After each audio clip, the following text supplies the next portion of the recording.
바다와 땅의 두 짐승의 환상. 요한계시록 13장 1절에서 18절 말씀입니다. 내가 보니 바다에서 한 짐승이 나오는데 뿔이 10이요 머리가 7이라. 그 뿔에는 10 왕관이 있고 그 머리들에는 신성모독하는 이름들이 있더라. 내가 본 짐승은 표범과 비슷하고 그 발은 곰의 발 같고 그 입은 사자의 입 같은데 용이 자기의 능력과 보좌와 큰 권세를 그에게 주었더라. 그의 머리 하나가 상하여 죽게 된 것 같더니 그 죽게 되었던 상처가 나오매 온 땅이 놀랍게 여겨 짐승을 따르고 용이 짐승에게 권세를 주므로 용에게 경배하며 짐승에게 경배하여 이르되 누가 이 짐승과 같으냐 누가 능히 이와 더불어 싸우리요 하더라. 또 짐승이 과장되고 신성모독을 말하는 입을 받고 또 42달 동안 일할 권세를 받으니라. 짐승이 입을 벌려 하나님을 향하여 비방하되 그의 이름과 그의 장막 곧 하늘에 사는 자들을 비방하더라. 또 권세를 받아 성도들과 싸워 이기게 되고 각 족속과 백성과 방언과 나라를 다스리는 권세를 받으니 죽임을 당한 어린 양의 생명책에 창세 이후로 이름이 기록되지 못하고 이 땅에 사는 자들은 다 그 짐승에게 경배하리라. 누구든지 귀가 있거든 들을지어다. 사로잡힐 자는 사로잡혀 갈 것이요 칼에 죽을 자는 마땅히 칼에 죽을 것이니 성도들의 인내와 믿음이 여기 있느니라. 내가 보매 또 다른 짐승이 땅에서 올라오니 어린 양같이 두 뿔이 있고 용처럼 말을 하더라. 그가 먼저 나온 짐승의 모든 권세를 그 앞에서 행하고 땅과 땅에 사는 자들을 처음 짐승에게 경배하게 하니 곧 죽게 되었던 상처가 나은 자니라. 큰 이적을 행하되 심지어 사람들 앞에서 불이 하늘로부터 땅에 내려오게 하고 짐승 앞에서 받은 바 이적을 행함으로 땅에 거하는 자들을 미혹하며 땅에 거하는 자들에게 이르기를 칼에 상하였다가 살아난 짐승을 위하여 우상을 만들라 하더라.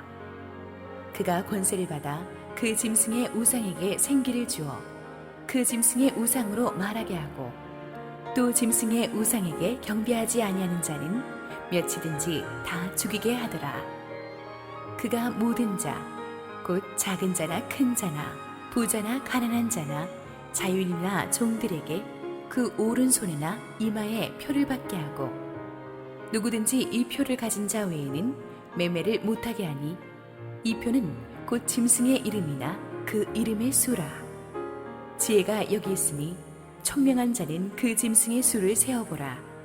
그것은 사람의 수니 그의 수는 666이니라. 할렐루야. 우리 하나님께 감사와 영광의 박수를 드리겠습니다.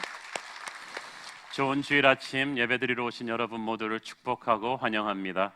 가슴속을 누르고 있던 모든 어두운 영적인 구름이 우리 예배 가운데 다 거치기를 소원하고 하나님의 은혜와 영광과 기름 부으심이 여러분 가운데 충만하기를 소원합니다.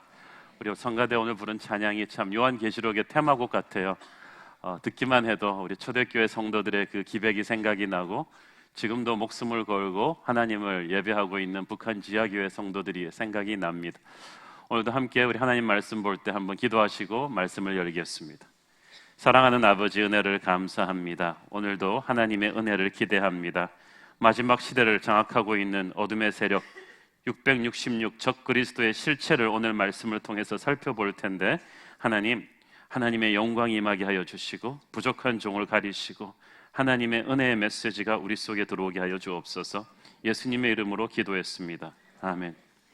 20세기 최고의 지성 중에 하나로 불리는 영국의 C.S. 루이스는 많은 주옥 같은 걸작품들을 남겼습니다.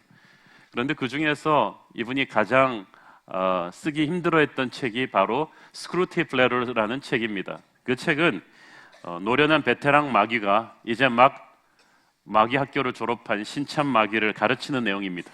어떻게 하면 마귀 쪽에서 영적 전쟁을 잘 치를 수 있는지를 가르치는 내용이었습니다. C.S. 루이스는 그 책을 쓰면서 마귀처럼 생각하고 마귀의 생각에 몰입해야 되기 때문에 가장 힘들었다고 했습니다. 드라마에서도 악역 한번 하고 나면 그 역에서 빠져나오기가 힘이 드는데 얼마나 힘들었겠어요. 근데 지난주에 이어서 이번 주 설교 준비하면서 제가 그랬습니다. 계속해서 마귀 세력의 실체인 적그리스도 666을 연구하고 묵상해야 됐기 때문에 영적인 부담이 굉장히 컸습니다. 자다가 가위도 몇 번 눌리고 설교 준비하는데 컴퓨터도 아무 이유 없이 몇 번 나가버리고 이런 걸 하면서 이게 굉장히 중요한 본문이구나라는 것을 이렇게 생각을 하게 되었어요. 하지만 하나님의 은혜로 오늘 여러분 앞에 서게 됐는데 많은 사람들이 궁금해하고 있는 요한계시록 13장 666 오늘 하나님께서 아주 명쾌하게 은혜롭게 여러분에게 풀어주실 것을 기대합니다. 1절 우리 같이 읽겠습니다. 시작. 내가 보니 바다에서 한 짐승이 나오는데 뿔이 10이요 머리가 7이라 그 뿔에는 10 왕관이 있고 그 머리들에는 신성 모독하는 이름들이 있더라. 자, 오늘 두 마리의 짐승이 나옵니다. 첫 번째 짐승은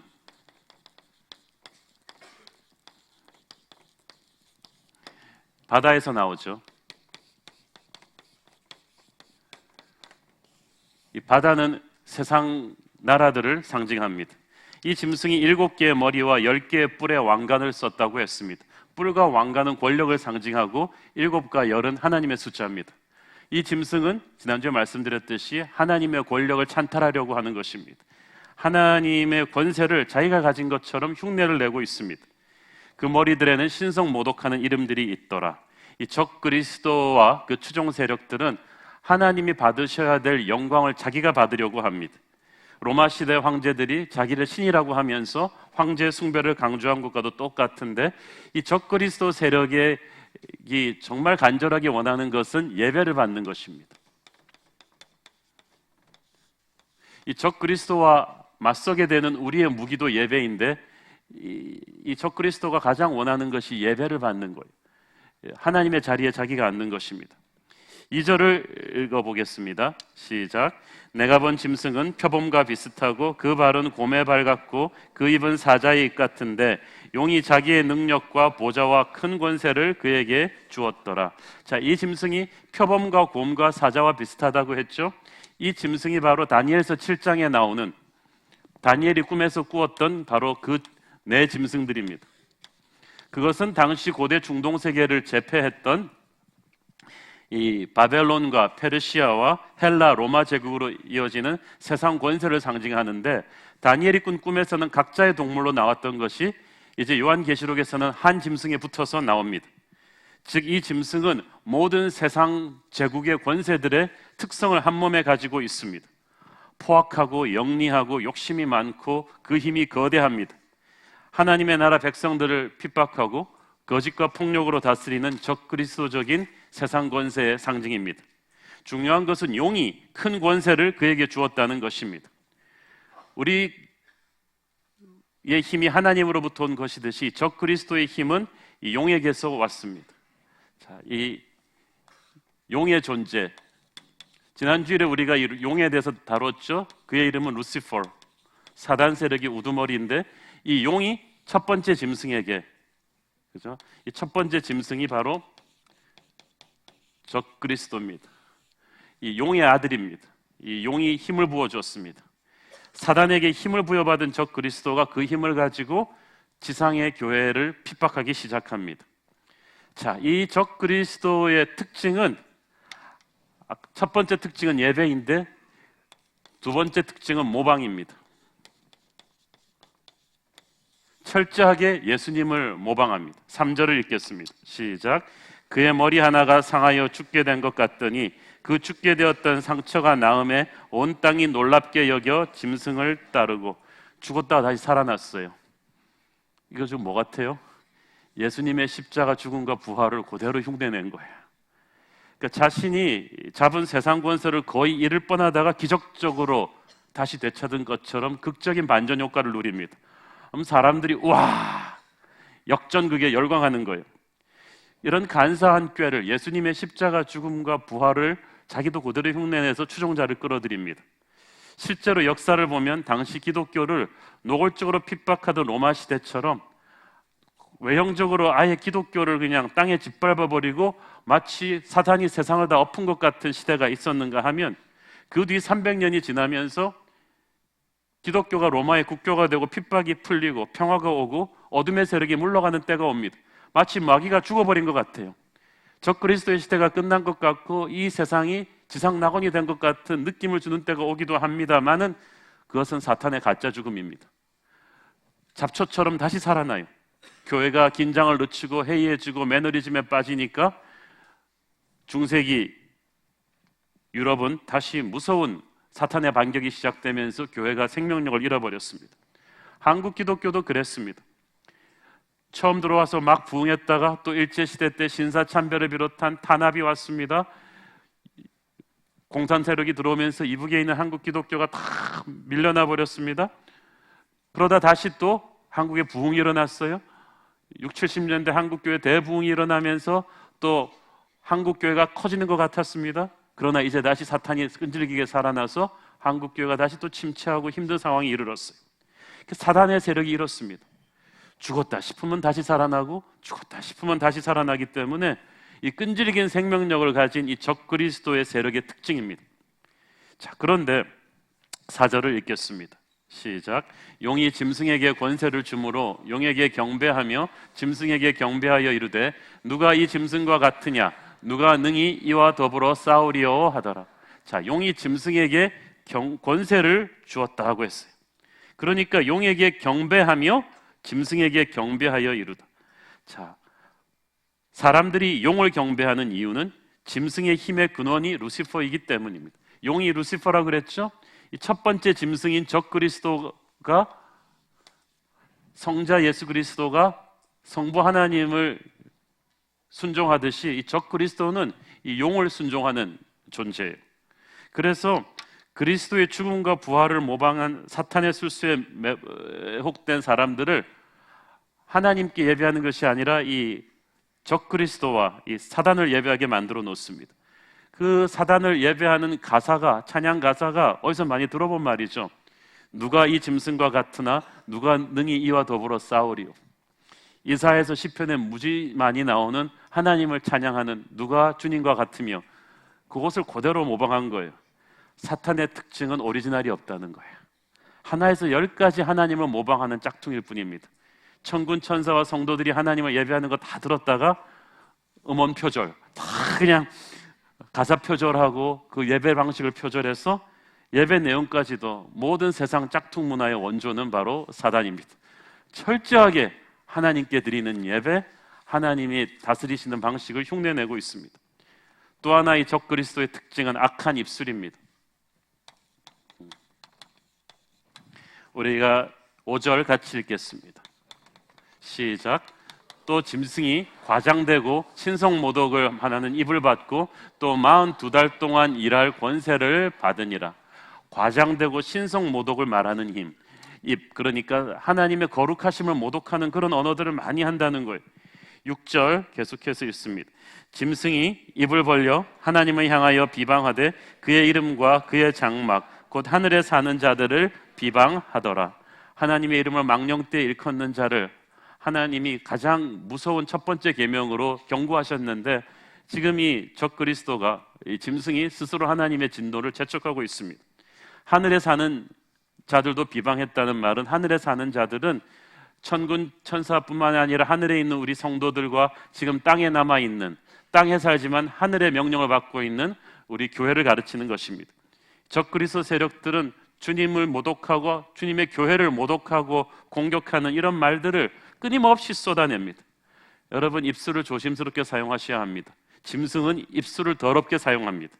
하나님께서 말씀으로 세상을 창조하셨는데 사단은 말씀을 가지고 인간을 타락시켰습니다. 하나님의 말씀은 우리를 살리는데 사단의 말은 우리를 죽여요. 세상의 언어는 사단의 언어예요.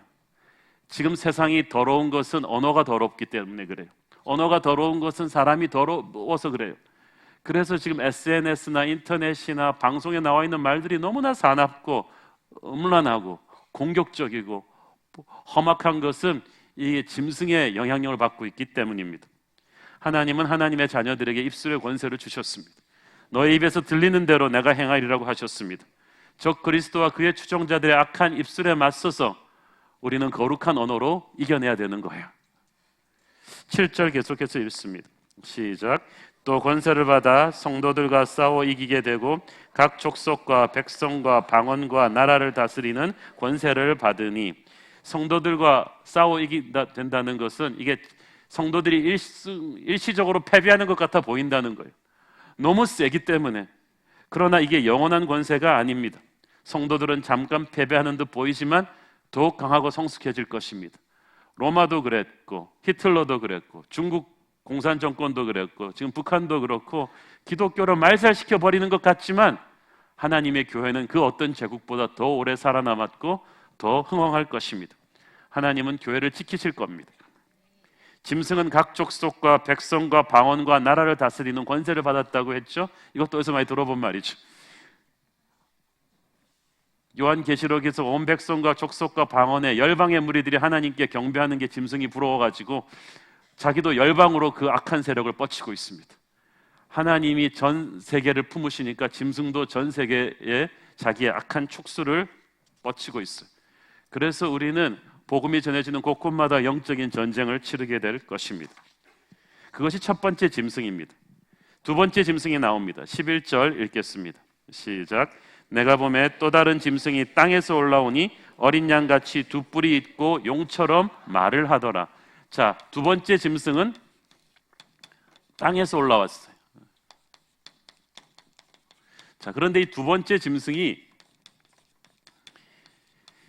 첫 번째 짐승처럼 어린 양의 두 뿔, 그러니까 예수 그리스도를 흉내내면서 이렇게 말을 하기 시작합니다.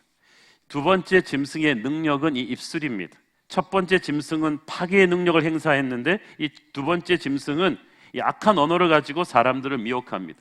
첫 번째 짐승이 세상 권력을 가지고 교회를 핍박한다면 두 번째 짐승은 악한 언어와 거짓된 진리로 교회 내부 안을 타락시킵니다. 이 두 번째 짐승은 사단의 조종을 받는 거짓 선지자들을 가르칩니다.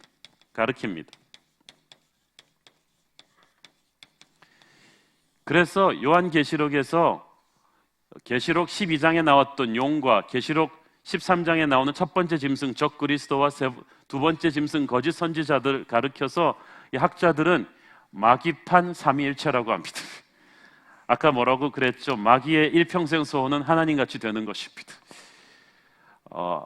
하나님같이 행동하고 하나님의 시스템을 갖추려고 노력하다가 보니까 마귀가 부러웠던 거예요. 성부 하나님, 성자 예수님, 성령 하나님이 부러워서 자기도 적그리스도를 일으켜서 아들처럼 힘을 주고 그 적그리스도의 영을 부어서 거짓 선지자들을 만들어서 이 세 팀워크가 일을 합니다. 이것이 계시록 16장 13절 14절에 나옵니다. 계시록 16장 13절 시작. 또 내가 보매 개구리 같은 새 더러운 영이 용의 입과 짐승의 입과 거짓 선지자의 입에서 나오니 그들은 귀신의 영이라 이적을 행하여 온 천하 왕들에게 가서 하나님 곧 전능하신 이의 큰 날에 있을 전쟁을 위하여 그들을 모으더라. 이 세 영, 용과 짐승과 거짓 선지자들의 입을 통하여서, 그러니까 이 세 영이 마귀 세력의 삼위일체 톱이에요. 쓰리톱 시스템이에요. 그래가지고 마지막 날에 있을 큰 전쟁을 위해서 자기 세력을 쫙 모으는 거예요. 마귀도 얼마나 포교 활동이 활발한지 몰라요. 자, 그런데 이 세 번째 존재, 이 거짓 선지자들, 이 두 번째 짐승은 첫 번째 짐승의 대리인입니다. 12절 읽겠습니다. 시작. 그가 먼저 나온 짐승의 모든 권세를 그 앞에서 행하고 땅과 땅에 사는 자들을 처음 짐승에게 경배하게 하니 곧 죽게 되었던 상처가 나은 자니라. 이 두 번째 짐승은 사람들로 하여금 적그리스도를 예배하게 합니다. 자, 하나님의 삼위일체를 흉내냈다고 말씀드렸죠. 우리 안에 계신 성령님이 우리를 예수님께로 인도하는 것처럼 이 거짓 선지자들의 티칭이, 가르침이 적그리스도를 사람들이 경배하게 하는 거예요. 적그리스도 세력의 특징, 영적 전쟁의 핵심은 예배를 원한다는 거예요. 경배를 원한다는 것입니다. 문화와 과학이 발달하는 이 글로벌 시대에 점점 사탄 숭배자가 많아지고 있다는 사실은 매우 주목할 만한 현상입니다. 미국의 Church of Satan, 사탄교가 아주 많이 번성하고 있다는 거 우리가 알고 있습니다. 미신이 없어져야 될 것 같은데 IT 시대가 됐는데도 사주팔자, 점치는 거 이런 건 사라지질 않아요. 미신과 점성술, 신령술은 더욱 서구 선진국들 사이에서도 더욱 활발하게 번지고 있고, 요즘 나오는 미국 드라마, 영화, 할리우드에서는 이 사상이 너무나 많아요. 이 두 번째 짐승은 사단으로부터 부여받은 파워가 있습니다. 13절 읽겠습니다. 시작. 큰 이적을 행하되 심지어 사람들 앞에서 불이 하늘로부터 땅에 내려오게 하고. 기적은 그 사람의 티칭을 입증시켜주는 무기입니다. 그래서 하나님께서도 선지자들을 통하여 많은 기적을 행하게 하신 것은 그들이 전하는 메시지가 사실이라는 걸 입증하기 위해서 그들을 통해 기적을 행하셨어요. 그러니까 이 사단도 같은 방법으로 자기의 거짓 선지자들로 하여금 사람들 앞에서 스펙테클한 것들을 일으켜서 짐승의 가르침을 믿게 하는 거예요. 불이 하늘에서 내려오게 한 것은 엘리야의 기적인데 그것까지도 모방할 정도로 이 짝퉁 기술이 좋습니다. 짐승의 권세가 강력합니다. 14절 계속해서 읽습니다. 시작. 짐승 앞에서 받은 바 이적을 행함으로 땅에 거하는 자들을 미혹하며 땅에 거하는 자들에게 이르기를 칼에 상하였다가 살아난 짐승을 위하여 우상을 만들라 하더라. 여기서 땅에 거하는 자들은 이 세상에 속한 자들, 어린 양의 보혈의 피로 커버하지 않은, 거듭나지 않은 세상의 백성들을 말합니다. 이 백성들을 사단이 얼마나 무섭고 강력하게 장악하고 있는지 모릅니다. 데살로니가 후서 2장 9절 보겠습니다. 시작. 악한 자의 나타남은 사단의 활동을 따라 모든 능력과 표적과 거짓 기적과 불의의 모든 속임으로 멸망하는 자들에게 있으리니 이는 그들이 진리의 사랑을 받지 아니하여 구원함을 받지 못함이라. 이 사단이 많은 기적을 일으키는데 있으리라는 말은 그거를 믿고 그들 앞에 무릎 꿇는 사람은 멸망하는 자들 뿐이라는 거예요. 어린 양의 보혈로 거듭난 사람들은 그 거짓 기적을 분별한다는 거예요. 그러므로 여러분, 짐승을 두려워하지 마십시오. 적그리스도를 두려워하지 마십시오. 사탄은 하나님의 백성들을 흔들어 놓을 수는 있겠지만 무너뜨리지는 못합니다. 공격할 수가 없습니다. 여러분이 잠시 흔들린다 할지라도 십자가의 능력을 붙잡고 있는 한 교회는 살아납니다. 다시 일어날 겁니다. 이 거짓 선지자는 사람들로 하여금 짐승을 경배하게 하는 게 모자라서 아예 짐승을 위하여 우상을 만들게 강요합니다. 로마 황제를 위한 우상을 다투어 막 그 당시 많이 만들었잖아요. 요즘 전 세계적으로 그걸 가장 잘하는 나라가 북한입니다. 북한이 모든 경제가 남한에 뒤처져 있지만 우리나라보다 뛰어난 북한의 독보적인 산업 특허 분야가 있는데 이게 동상 만들기예요. 동상 만드는 건 아프리카 독재자들이 추청해 갑니다. 북한의 전문가를. 북한 곳곳에 크고 작은 그 독재자의 동상이 얼마나 많은지 몰라요. 그리고 북한을 방문하는 사람들은 다 그 앞에 데리고 가서 참배를 시킵니다. 예배를 받겠다는 거야. 적 그리스도의 영이 딴 데 있는 게 아니라 거기 있어요. 수많은 독재자들이, 로마 황제들도 그랬고, 이 권력의 정점에 가면은 예배를 받고 싶은 것입니다. 영적인 분별력이 있어야 돼요. 15절 읽겠습니다. 시작. 그가 권세를 받아 그 짐승의 우상에게 생기를 주어 그 짐승의 우상으로 말하게 하고 또 짐승의 우상에게 경배하지 아니하는 자는 몇이든지 다 죽이게 하더라. 생기를 주어, 짐승은 우상에게 생기를 주어서 그 살아있는 것처럼 보이게 할 만큼 그 능력이 절정에 달했습니다. 그러나 그 생기는 하나님이 주시는 생기가 아닙니다. 그 생명력은 창조주 하나님만이 주실 수 있는 것이고, 짐승이 준 생기로 만들어낸, 살려낸 거는요 마치 좀비 같은 거예요. 프랑켄슈타인 같은 건 정상적인 생명력이 아니에요. 영적인 분별력이 있으면 그것이 가짜인 것을 우리는 금방 알게 될 것입니다. 이 짐승은 잔인합니다. 자기에게 경배하는 자들은 수를 가리지 않고 다 죽이게 합니다. 하나님은 자기를 거역하는 자들을 인내하시고 기다려 주셨어요. 그렇지만 사단은 그런 인내심과 사랑이 없습니다. 자기를 반대하는 자는 가차없이 죽입니다. 하나님은 사랑이신데 사단은 무자비합니다. 자, 계속해서 오늘 13장의 또 중요한 부분인 16장 18절, 짐승의 숫자 666을 풀겠습니다. 16절부터 18절까지 읽으시겠습니다. 시작. 그가 모든 자, 곧 작은 자나 큰 자나 부자나 가난한 자나 자인이나 종들에게 그 오른손이나 이마에 표를 받게 하고 누구든지 이 표를 가진 자 외에는 매매를 못하게 하니 이 표는 곧 짐승의 이름이니 그 이름의 수라. 지혜가 여기 있으니 총명한 자는 그 짐승의 수를 세어보라. 그것은 사람의 수니 그의 수는 666이니라. 예수를 안 믿는 사람도 성경 잘 안 읽는 사람도 너무나 잘 아는 성경 구절 666. 여기에 대해서 너무나 많은 설들이 있고 소설도 많이 나와서 오늘 제가 여러분한테 좀 정리를 해드리겠습니다. 오늘 이후로 여기에 대한 가설들에 여러분이 현혹되지 않기를 바랍니다.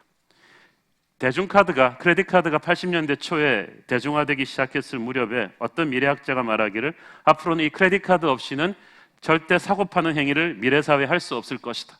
그래서 이 크레딧 카드에 새겨진 번호, 여러분 크레딧 카드 뒤로 돌려보면 뒤에 비밀 인증 번호가 있는데 그 끝이 666 이것이 아니냐 하는 주장이 많이 퍼졌었습니다. 바코드라는 거 여러분 아시죠? 제품 고유 번호를 컴퓨터가 판독할 수 있도록 굵기가 다른 흑백 막대로 조합해서 만든 코드입니다. 이걸 스캐너로 긁으면 물건 살 때 제품 대라가 그대로 뜨기 때문에 가격까지 금방금방 계산돼서 처리를 해줍니다. 그런데 이제 우리가 이거 들고 다니기가 귀찮잖아요. 이걸 사람 몸에 새길 수 있는 기술이 지금 되어 있죠. 상용화가 안 돼서 그렇지. 이마 뒤에 새기기도 하고. 그런데 몸에 새기는 것을 이제 저렇게 거칠게 눈에 보이게 하지 않고 보이지 않는 레이저로 새겨서 어디 가든지 식별이 가능한, 그래서 어디 가서 여권 잃어버려도 문제가 없는, 신분증과 크레딧 카드를 하나로 인식할 수 있는 저 바코드가 666이 아니냐는 주장이 또 한참 나왔어요. 또 어떤 사람은 전 세계 금융 시스템을 주관하는 슈퍼컴퓨터가, 특히 유럽 경제 공동체의 슈퍼컴퓨터의 키워드가 바로 비밀 패스워드가 666이다. 그러니까 이 슈퍼컴퓨터를 장악하는 자가 전 세계 네트워크를 장악하는 적그리스도가 될 것이다. 지금 가장 뜨거운 논쟁이 되었던 학설은 바로 베리칩입니다. 베리칩은 신원을 확인하는 칩이라는, 영어로 verification 칩이라는 것인데 문자 그대로 개인의 신원을 확인하기 위해서 인체에 이식하는 마이크로칩입니다. 크기가 아주 작습니다. 이게 미국 1전짜리인데 그 동전보다도 아주 작은 케이스인데 여기다가 개인 확인을 위해서 16디지트의 고유 숫자를 입력합니다. 그러면 이제 의사가 무선으로 즉시 환자의 관련 정보를 데이터베이스에서 끌어오기 때문에 응급 상황에서 환자의 신원을 아주 정확하고 빠르게 확인해 주죠. 문제는 2010년도에 미국 국회를 통과한 오바마 대통령의 건강보험개혁법에 의하면 유사시 병원이 미국 국민들을 신속히 잘 돌볼 수 있도록 이 보험개혁 안에 들어오는 국민들의 인체에 베리칩을 심는 것을 의무화하는 조항이 담겨 있습니다. 이것이 국회에 상정되면서 미국의 기독교인들이 발칵 뒤집혔습니다. 저 666이다. 저거는 인간의 인체에 심어서 지금은 환자의 신상 정보라고 말하지만 이것이 발전하면은 미래 사회에서는 빅브라더 같은 정부의 중앙 조직이 우리의 삶을 관장할 것이다. 우리가 무엇을 파고 사는지, 그리고 저 안에다 GPS만 장착해 놓으면 우리가 어디 있는지까지도 정부가 다 관할하는 그런 666의 세상이 될 것이다. 오바마는 무슬람이 아니냐, 이런 논쟁이 나왔었어요. 그러나 이것은 요한계시록 13장의 과장된 해석들입니다. 자, 여러분, 이것이 로마 시대에 쓰여진 목회서신이라는 것을 기억하십시오. 표를 이마와 오른손에 받는다는 것은 당시 로마 사회에서 노예들에게 주인의 표시를 하는 의식을 반영한 것입니다. 이마는 사람의 인격을 상징하고 오른손은 힘과 능력을 상징합니다. 오른손과 이마에 인을 찍으면은 그 사람은 이제 주인의 종이라는 것입니다. 너의 생사 여탈권은 주인에게 있다. 그래서 너의 인격과 너의 삶의 모든 것이 주인의 통제를 받는다. 그 주인의 종노릇을 하게 된다는 거예요. 지금 왜 이 표 얘기, 짐승의 표 이야기가 나오냐 하면은 예수님께서 우리를 구원하시고 하나님의 백성 삼으실 때 성령의 인을 치신다고 성경에 나오죠. 그 말도 그때부터는 우리는 예수님의 종이 되는 거예요. 예수님께서 우리의 인격과 우리의 삶을 지배하시고 다스리십니다. 그래서 주인님의 준말이 주님이에요. 그런데 사탄도 그걸 흉내내서 그래 나도 인을 칠 거야. 그러면서 자기의 추종자들에게 사단의 인을 치는 거예요. 그래서 자기가 장악하는 종들을 만든 것입니다. 이제는 이 세상에서는 그 어둠의 종들의 그 표를 받은 사람들이 활개치는 세상입니다. 예수 그리스도만을, 어린 양을 섬기는 크리스찬들은 정말 힘든 세상이 되었습니다. 그럼에도 불구하고 우리는 어린 양을 주님으로 고백하면서 살아가야 합니다. 그래서 말씀대로 살아간다는 것 자체가 우리의 신앙 고백이에요. 17절에 이 표를 가진 자 외에는 매매를 못하게 한다고 했는데 그 당시 로마 사회에서 정말 그랬습니다. 길드라는 지역 상인 조합이 있어서 거기에 가입하지 않으면 정상적인 장사를 할 수가 없고 세금 혜택도 받을 수가 없고 좌판대를 깔 수도 없습니다. 그런데 그 길드에 들어가는 가입 조건이 매년 황제 상 앞에 와서 우상 숭배하는 거예요. 그리고 그 제사에 참여하는 거예요. 그걸 해야 길드 가입권을 줬습니다. 그러므로 황제를 숭배하지 않겠다는 것은 길드에 가입하지 않겠다는 것이고, 그것은 중산층 이하의 삶을 아주 허접한 일만 하는 그런 비참한 삶을 살 수밖에 없는 선택입니다. 그러니까 이 돈줄을 쥐는 것이 얼마나 사람들을 무섭게 장악하는지 아시겠죠? 그래서 이 적그리스도는 치사하게 사람들의 돈줄을 쥐고 경제권을 장악하면서 우리를 무릎 꿇리려 하는 것입니다. 아마 오늘날도 사단이, 적그리스도가 하나님의 사람들을, 교회를 압박하고 타락시키는 수단은 돈일 것입니다. 돈이면 다 되는 물질 만능주의 세상에서 우리 하나님의 사람들은 이 돈의 유혹과 싸워 이기면서 자신의 거룩함을 유지해야 될 거예요. 자, 계시록의 이 숫자, 이 짐승의 숫자 666을, 이게 무슨 암호냐? 버스 노선 이름 같기도 하고 그래서 사람들이 많이 헷갈리는데, 이 게마트리아라는 이 알파벳과 숫자 조합 셈법을 조금 설명할 필요가 있습니다. 우리 한글에도 숫자가 없잖아요. 그래서 우리가 아라비아 숫자를 쓰지 않습니까? 히브리어에도 숫자가 없습니다. 그래서 히브리어 알파벳 자음을 그 당시 사람들은 1년의 숫자로 표현했습니다. 그래서 사도 요한 시대 사람들에게 있어서 이 게마트리아, 히브리어 그 알파벳 하나하나에다가 숫자를 표기해서 그걸 가지고 월드 플레이를 하는 거죠. 그래서 숫자 몇을 주면은 그걸 가지고 단어를 만드는 것은 그 당시에 뭐 암호도 아니었습니다. 그렇게 해서 푸른 단어 중에 하나가 카이사 네론입니다. 카이사 네론의 이 상징하는 이 알파벳 숫자를 하나하나씩 다 더하면 666입니다. 카이사 네론은 그 당 최초로 기독교를 핍박했던 베드로와 그리고 바울을 순교시켰던 네로 황제를 가리키는 거예요. 카이사르 네로. 그래서 그 당시 사람들은 다 알았어요. 666이 상징하는 인물은 카이사 네로. 더 확대시키면 사도 요한 당시는 도미티안 황제, 네로의 영을 받은, 네로와 같은 기독교를 병적으로 핍박하는 적 그리스도의 영을 가진 세상 권세자, 황제 숭배를 받는 존재들을 말합니다. 그러므로 사도 요한이 기록한 666은 바코드나 크레딧 카드나 메리칩도 아니고 네로나 도미티안처럼 기독교를 핍박하면서 자신이 경배를 받으려 하는 이 땅의 병적인 권력자들을 가리키는 것입니다. 히틀러도, 무솔리니도, 모택동도, 김일성도 다 그 반열에 들어가죠. 6은 사람의 숫자입니다. 하나님의 수인 7에 미치지를 못합니다. 그런데 불완전한 사람이 계속해서 하나님의 자리를 차려고, 자기가 하나님이 되려고 올라갑니다. 6. 그러니까 계속해서 불완전한 존재가 끊임없이 인간 중심의 세상을 만들려는 시도를 하는 거예요. 이 서구 문명의 근간이 된 헬라 문명의 핵심도요, 인간이 세상의 주인이 되겠다는 인본주의 사상입니다. 그런데 그것이 오늘날도 마찬가지입니다. 서구 교육의 특징이요, 네 안에 있는 신을 개발하라요. 네 안에 신이 있다. 그것을 개발하기만 하면 된다. 사탄의 정경에 딱 그게 나와요. 너의 안에 위대한 신이 있다. 그것을 개발하라. 니체도 말했잖아요. 신은 죽었다. 내 안에 신이 있다. 인간은 프로미티우스다. 하나님, 신은 잔인해서 인간을 버렸지만 인간 스스로 신이 되어서 스스로를 지킬 수가 있다. 이런 인본주의 사상이 바로 666의 사상입니다. 그것은 자기를 숭배하는 것이 아니라 사단을 숭배하는 거예요.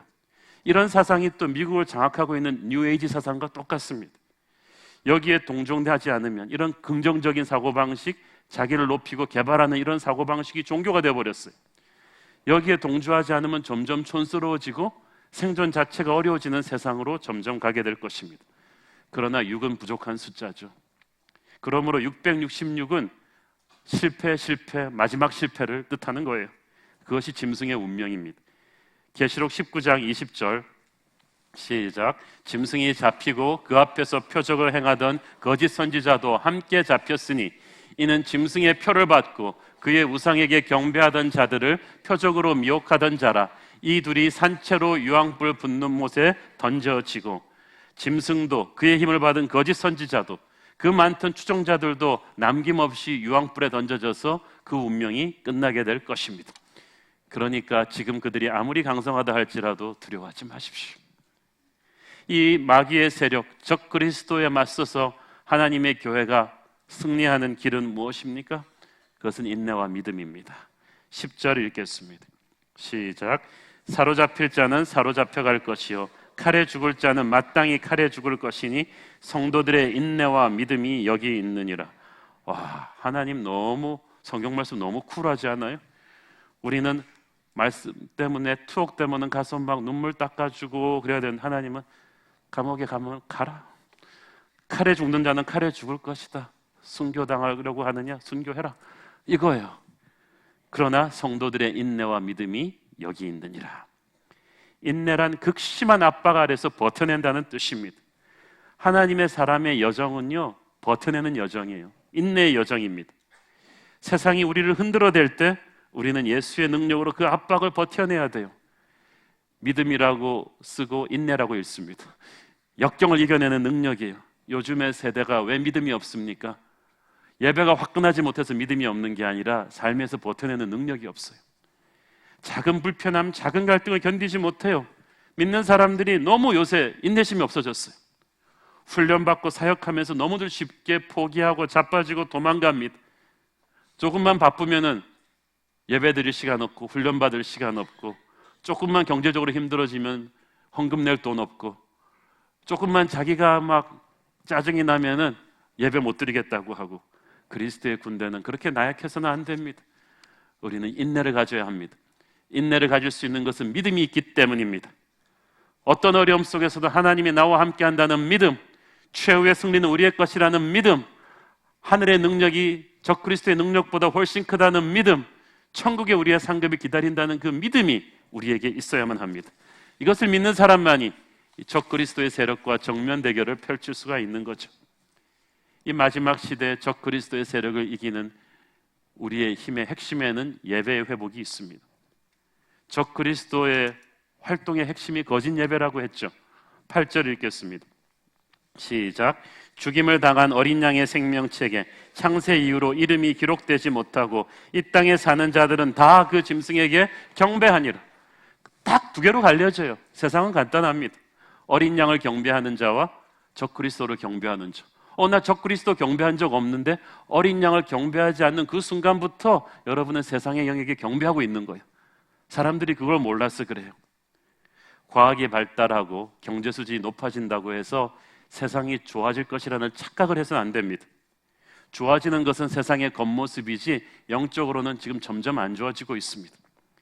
정치, 경제, 문화, 연애 모든 분야에서 사람들은 더 음란해지고 더 폭력적이 되고 더 셀피시해지고 점점 마귀를 숭배하는 꼴로 변질되어 갈 거예요. 수많은 교회들도 그렇게 세속화되어 갈 것입니다. 유일한 예외가 바로 어린 양의 생명책에 기록된 성도들입니다. 예수의 보혈로 거듭난 자만이 참된 예배를 드릴 것이고, 참된 예배를 드리는 자만이 이 적그리스도의 유혹을 영적으로 분별할 것입니다. 사단은 처음부터 끝까지 하나님과 같이 되려고 했어요.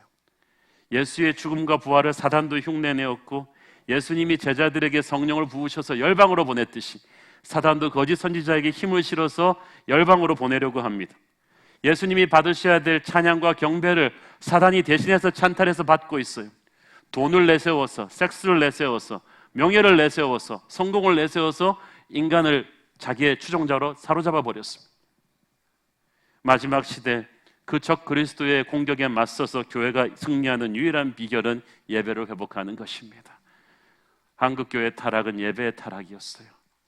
살아계신 하나님, 보배로우신 주님의 이름 앞에 우리가 그분이 받기에 합당한 예배를 드려야 합니다. 적 그리스도를 이기는 길은 적 그리스도를 연구하는 것이 아니라 하나님을 더욱 깊이 바라보는 것입니다. 적그리스도에게 일을 가는 것이 아니라 어린 양을 묵상하는 것입니다. 인간이 아닌 주님이 중심이 되는 예배, 사람의 기교가 아닌 어린 양의 보혈을 중심으로 한 예배, 틀에 박힌 종교적인 요식 행위로서의 예배가 아니라 살아 역사하는 성령의 임재를 체험하는 그런 예배를 우리가 회복해야만 합니다. 이 땅의 큐시트로 만드는 예배가 아니라 하늘의 문을 열고 주님의 영광을 체험하는 그런 예배를 우리가 회복할 때 우리는 세상의 어둠의 권세를 두려워하지 않게 될 것입니다. 마지막 시대에 하나님께서는 진정한 예배자들을 찾고 계십니다. 이 진정한 예배자들이야말로 666으로 대변되는 적그리스도의 세력이 무기력하게 되는 하나님의 무기인 것입니다. 저는 우리 교회가 그런 예배자들로 하늘의 예배를 드리는 예배자들이 되기를 축원합니다. 기도하겠습니다.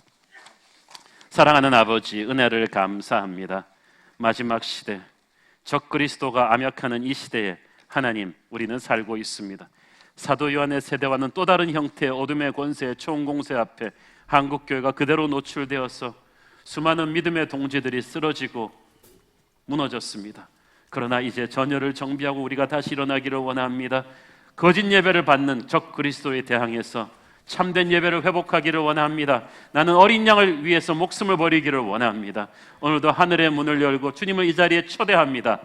살아계신 주 예수님, 우리에게 오셔서 어둠의 권세를 몰아내어 주옵소서. 예수님의 이름으로 기도했습니다. 아멘.